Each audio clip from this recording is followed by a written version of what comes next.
Hey,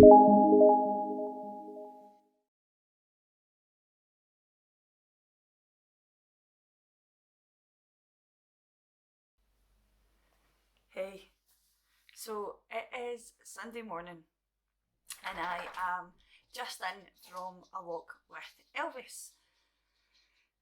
So something happened while I was on the walk with Elvis and it got me thinking, and so I decided I'm going to come and share it with you. So while we were walking along on our way back, I came across on the ground, you know those, I don't know what they're called, but they're the plastic thing that holds like a multi-pack of cans together. So it's like, loops, and this one had 4 loops. So when I saw it, I kind of thought to myself, oh, they're still intact. Really ought to either pick that up and bin it or break it up so that it doesn't end up potentially hurting an animal. But I never picked it up because we're in this time of coronavirus and it's a piece of litter in the street and you don't really know what you're picking up. So I didn't pick it up and I just kept walking. And I got a bit further up the road and, excuse Elvis just drinking his water. I got a bit further up the road and it still played on my mind, and then I started to think, but what if a fox gets that stuck on its face, or what if another creature like a bird gets stuck in that plastic ring pull thing? What if that happens? And so I thought, no, Jane, you need to go back and you need to destroy that and put it in the bin.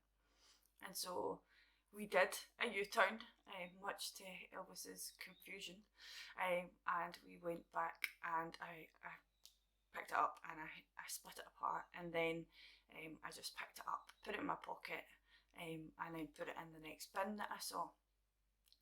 But it got me thinking about how sometimes in our lives we know what the right thing is to do, but we choose not to do it.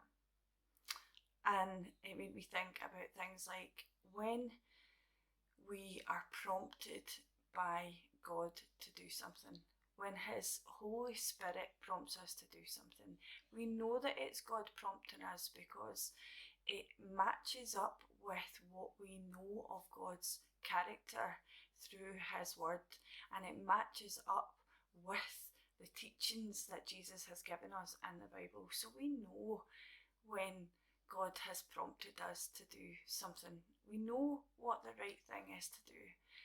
But why is it so hard to do it sometimes? Maybe it's because of our own pride. Maybe it's because we're lazy. Maybe it's because we know that doing that thing is going to require sacrifice from us, or is going to put us out of our comfort zones.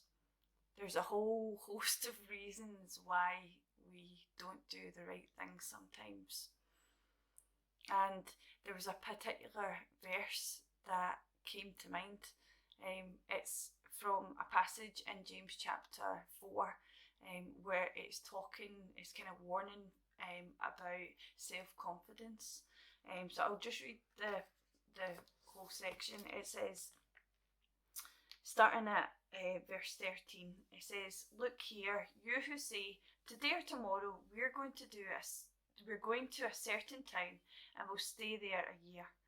We will do business there and make a profit. How do you know that your life will be like what? Sorry. How do you know what your life will be like tomorrow? Your life is like the morning fog. It's here a little while, then it's gone. What you ought to say is, if the Lord wants us to, we will live and do this or that. Otherwise, you're boasting about your own pretentious plans, and all such boasting is evil. Remember, it is sin to know what you ought to do and then not do it." And that it was that verse 17 that kind of was on my mind. Remember, it is sin to know what you ought to do and then not do it. Sometimes God prompts us on stuff, and for all those reasons that I've mentioned, we don't do it. But it's not good for us. When God's prompting us on something, it's usually because it's His best for us, and following through on that thing will lead us into God's best. So I'm challenged thinking about this morning in terms of my own life and the things that I know I ought to do, but haven't yet.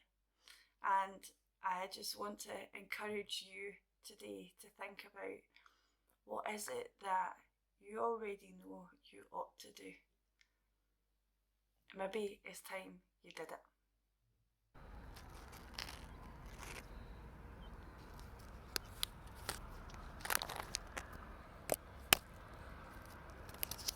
Good boy.